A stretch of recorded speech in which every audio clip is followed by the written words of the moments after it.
Hello, everybody. It's great to be able to join you with this conference. This is a brave new world in this arena of COVID-19 restrictions, with us having to do the virtual meetings to include this virtual presentation to you of the National Update Briefing. And it's a first for me as well. Running the technology myself and doing the recording, it's like I've been cleared solo before I'm really ready for prime time. So we'll see how we get through this. I'd like to go ahead and call up the slides here and back up to the start. And the first thing that I'd like to do is give you a quick update on how things are going within Civil Air Patrol, normal types of things as well as the COVID response. Secondly, talk about where we're taking Civil Air Patrol as an organization. And finally, I'd like to talk to you about innovation, why we would want to try to foster building a culture of organization in Civil Air Patrol. So what's been going on? A lot. Within the normal types of operations and emergency services, you'll see a bunch of things on this slide here. We've been credited so far with 70 saves, most of those due to the great work by the National Radar Analysis Team, as well as the cell phone forensics team. And let me show you a couple of examples that are on the slide here. On the upper right-hand side, is the flight path of an airplane that took off, went over water. The fellow lost his engine, ended up dropping out of radar contact and ditching.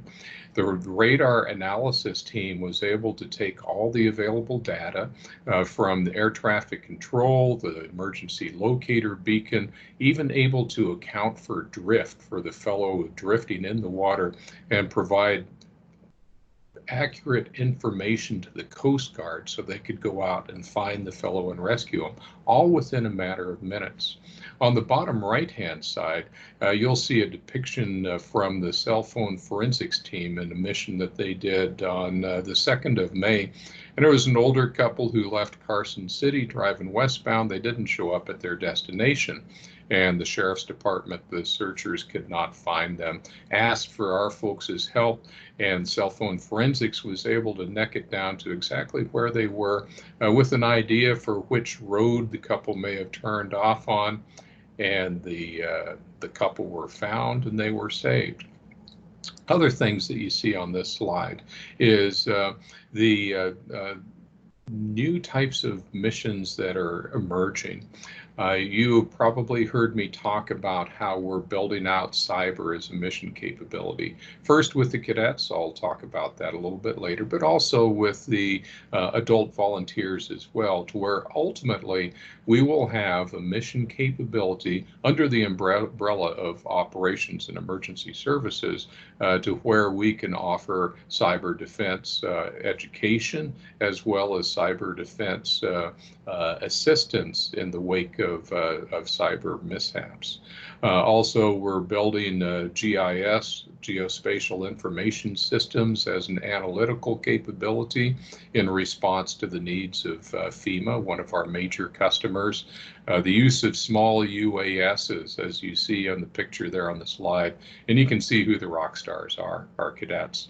And finally, the use of sensors.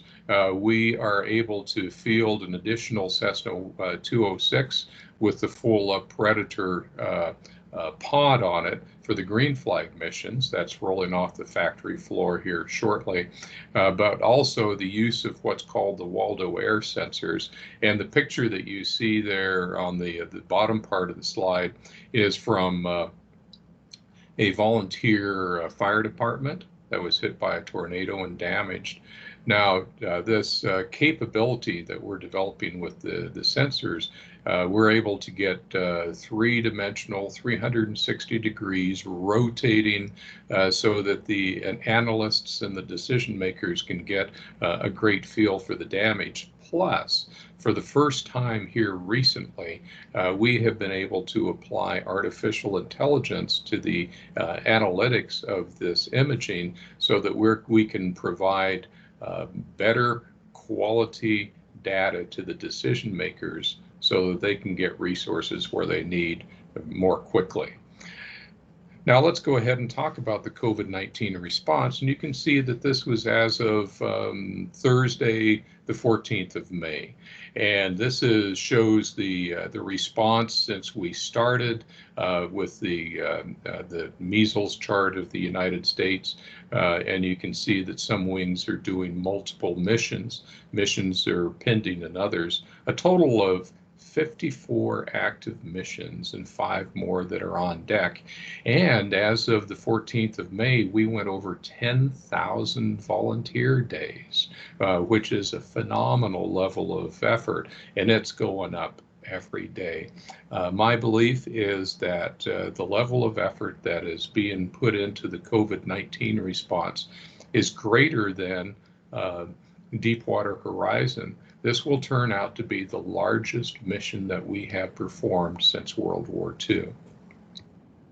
Here's some great pictures. How have we done? How have you done in the midst of the complications that are caused by COVID-19? You have done amazingly. I put some keywords over there on the side. Your dedication to getting the job done, not just the business of Civil Air Patrol on a day-to-day, week-to-week basis, but getting the mission done as well. Innovation, you have come up with amazing ways to be able to get the work done. And this type of innovation is going to help us in the post-COVID-19 environment that we can use to make Civil Air Patrol better. And something that I'm so very proud of is your resilience. This is a challenging set of circumstances that we're under, and you have been able to stand up to it and serve as a shining example of all the good qualities that we look for in our Civil Air Patrol members and serve community, state, and nation. You'll see in the pictures a few different things. A lot of our work is done in points of distribution for food, for personal protection equipment, and those types of things. In the upper right is a picture of one of our steely-eyed communicators. The use of our communications gear has gone up tremendously. Bottom right-hand side, you'll see one of our pilots, Colorado Wing, who's loading up a GA-8 for transporting COVID-related test kits from one part of the state to the other. And then the middle on the bottom is a screenshot from an online professional development course that's been offered. And you all have been doing lots of online courses.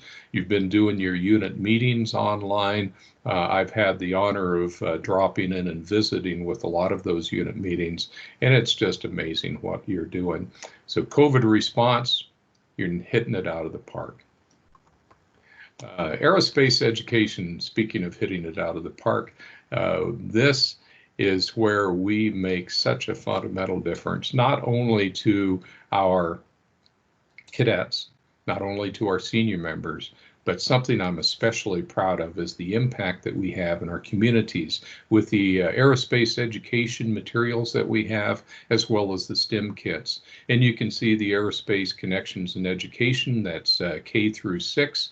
Record numbers over the last years with participation in all 52 wings. In the middle, the aerospace education members working with educators who in turn are working with their kids in the classroom, and over 600,000 students have been positively impacted by CAP's aerospace education materials. And then you can see the STEM kit program, 18 STEM kits. Some 98% of our squadrons have at least a STEM kit, and those hands-on activities make all the difference for our cadets. Keep being excited, the students in the classroom being excited, and oh, by the way, learning as well. Cadet programs, I love our cadets. You cadets really energize me. And this is where this is where I get my juice from to be able to carry on and do this job. I love this slide because it depicts a lot of smiling faces. In this case, it depicts the flying activities, the opportunities that we're providing to our cadets. On the right-hand side, you'll see some numbers as well. Under the umbrella of Youth Aviation Initiative, Cadet Lift is where we're providing financial assistance for needy cadets to be able to go to National Cadet Special Activities, and that was this last year. Unfortunately, we're taking a hit this year for summer activities. The Takeoff program is getting cadets who need financial assistance to flight academies. Hopefully get them up through solo. And then Cadet Wings is to take those high-performing cadets and pay for them to go all the way through to get their private pilot's license. Other things that are happening, the new cadet guide, new cadet programs officer handbook, and I mentioned before that there's a cyber module that's being developed, and it'll be, I believe it's Aerospace Dimensions Volume 7, and this will provide an introductory level of knowledge to all the cadets about cyber hygiene, cyber defense, and it'll be the means by which for cadets who get excited about the cyber business to start their journey as cadets to ultimately to be able to achieve certifications that are going to be helpful for them to go on to higher education and go into the job market as well. That will take us a year or two to build that out, but I'm excited about it. I love our philanthropy program and the amazing work that Christina Jones is doing. We won the lottery when she said yes to joining Civil Air Patrol, and she has been building a program that is absolutely amazing. You can see that I put a friendly competition out to the wing commanders for employee matching gifts. There's so many of our adult volunteers who work for companies that will match your volunteer hours with a donation. But a lot of our volunteers just don't even know that that's available. So check with your company, and because there's over 19,000 of them across the U.S. that offer this type of program. We reinvigorated the Civil Air Patrol Foundation to handle endowed scholarships, to be able to receive legacy gifts from estates, from folks who have passed and want to leave something from CAP. And the free will is a great resource for those of you who need to put a will together, and it's offered at no cost. So I am very proud of Christina and her team and the great work that they're doing. Recruiting and retention over the last year, and really over the last several years, has been just really amazing. The recruiting part, getting the message out, being known in the community, getting folks interested in stepping through the door to check things out. And then the retention really is the culture and the climate in the squadron, being a place that people want to be. And the numbers have been going up year over year. And the last couple of years, we have grown at about 7.5% year over year.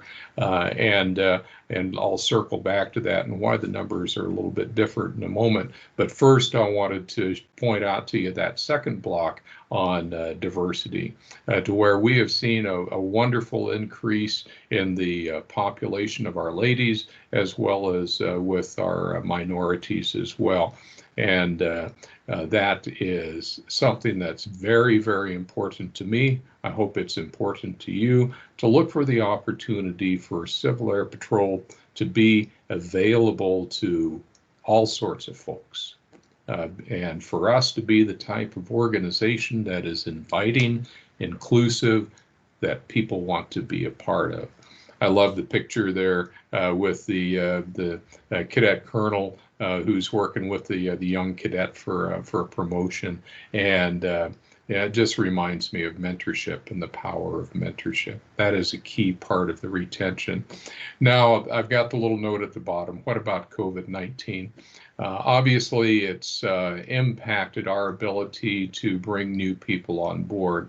We did take measures, and these measures are available. You can read about them on the go to the website. You'll see the COVID link at the top. Hit that, and it'll have all the memos, the documents, the waivers, the means by which is there for us to be able to bring new cadets on board as well as new senior members.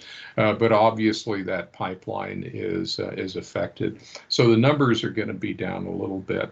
What I need help on with you is stay engaged, reach out, make sure that everybody's being taken care of. So that will help folks to be motivated to continue to be a part of this amazing organization.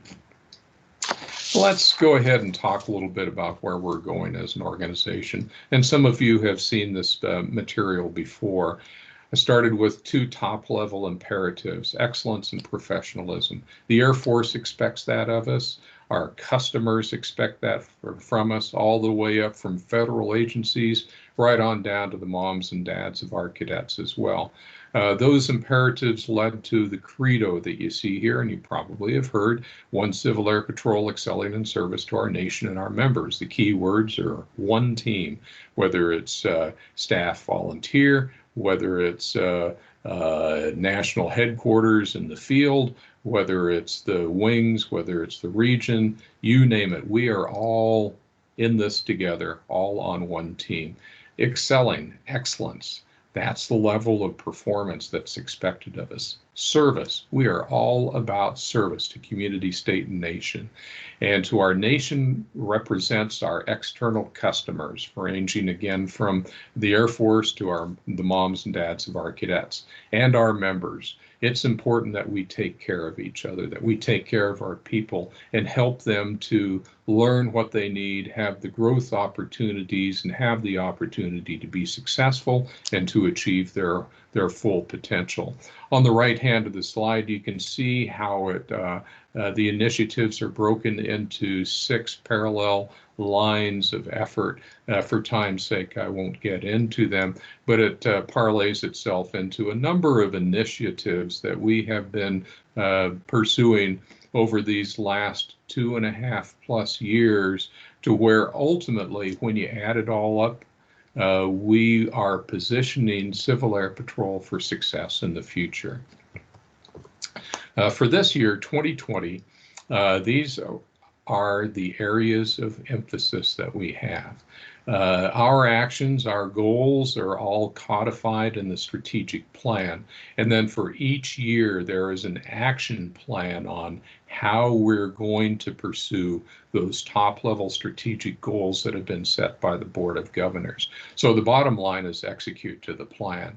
There is a brand new professional development program that will go live in August. Education and training. Professional development as a term will be retired. Boy, I can feel a disturbance in the force just saying that. Education and training. And your very own Colonel Regina A. is the one who's been leading the charge on that, leading over 100 volunteers. And from start to finish, undoubtedly over 200 volunteers have helped to develop the new education and training program, plus the stand-up of Volunteer University, the construct for us to be able to take our education and training from a model that was rolled out in 1978 and bring it right on up to modern times. I'll speak to innovation in a moment, but also the other blocks. Institutionalization, what does that mean? It means that we at the command level are circling back at all the initiatives that we have done for the last 2.5 years, all the changes that we made, all the things that we said that we were going to do. Are we really doing it? Or is it baked into our processes, into the regulations? If yes, good to go. If no, let's put it back on the to-do list so that we can make sure that the improvements that we're trying to make with Civil Air Patrol are going to be lasting. I've talked about cyber already. Diversity initiatives, it's not a one and done, it's a continued emphasis item. The aircraft fleet study is one that First Air Force is helping us with. They funded a study, a set of contractors, to take a look not just at the fleet, but across the 3 missions of Civil Air Patrol to see if there are any opportunities for improvement for the resources that we have, or how we're going about prosecuting the 3 congressionally chartered missions that we have. And then the block at the bottom, the 5 pillars of wellness, is something that is an enduring area of emphasis for me, especially to help ensure that you and I remain strong, that we're able to take care of our wingmen, and that we can be strong and positive and successful, not only in Civil Air Patrol, but in all walks of our lives. Theme down there in the bottom right-hand side, you see the little arrow pointing to the figure, sustaining excellence. That's what we're all about this year. And then I've got the little note in red at the bottom, the impact of COVID-19. All the plans that we've had are good, and to the best of our ability, we're pursuing them. But right now, we are ensuring, number 1, that our people are good, and number 2, that we're executing the missions that are assigned to us. Careful risk analysis of those missions before we sign on to them to help take care of our people as well. But COVID-19 is obviously going to slow things down for the strategic initiatives that we have, number 1. And like I said, we'll do what we can. But number 2 is we will go to school on what we're learning this year from COVID-19, because there's a saying in the business world, there's opportunities in chaos. And the world got turned upside down with COVID-19. But there are opportunities for us to learn, to grow, to improve as an organization, and we're going to latch onto those lessons and apply them so that we are a stronger organization. All right, so let's spend a couple of minutes and talk about innovation, developing a culture of innovation within Civil Air Patrol. Now, a lot of the things that we've been doing over the last 2.5 years, you could characterize as top-down innovation, but if we could match that with not just the top-down driven innovation, but the ability for folks, all of our members as well as our employees, to be able to bubble up their great ideas, to be receptive to the great ideas, and to be able to put the ones that we can implement to work.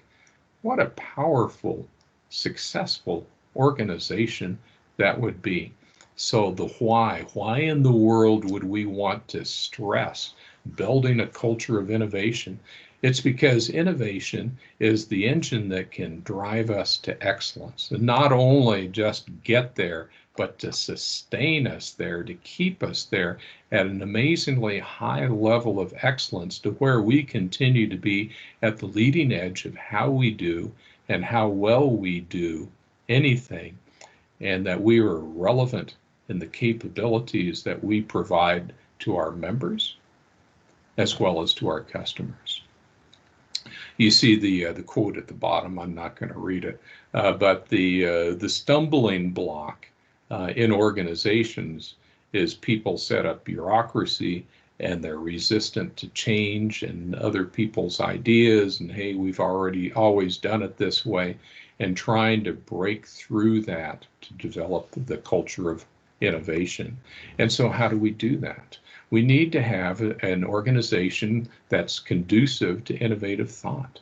So number 1 is for us to accept that it's okay to let people experiment in how something's done, and understanding, just like Thomas Edison discovered and lived so many years ago, you can try a bright idea and it may fail, it may not work out. You learn something from it and you try something again. As long as we're compliant, as long as we're doing our missions, as long as we're safe, how we do things, how we get from point A to point B, it's okay, because we want people to feel safe, to be bringing their ideas forward, and we need to recognize that not everybody's wired the same way. And that's a good thing. That gets back to that diversity of thought, where folks will have a different idea on how to do something. It's a good thing. So that is it. We've had the opportunity to talk a little bit about how things are going within Civil Air Patrol. We've had the opportunity to talk a little bit about where we're going as an organization, and then finally to talk about innovation as well. I am so proud of you and the work that you continue to do. You represent the best of Civil Air Patrol. You are making a difference. You are serving well community, state, and nation. During this time of COVID, I would ask that you stay strong, take care of yourself, and engage with your wingmen, everybody within your particular squadron, group, wing, region, and make sure that folks are okay. And if somebody's struggling, help them to have the resources that they need. I look forward to interacting with you more over the course of the conference. I hope you have a great time enjoying this virtual conference, and thanks again for your service.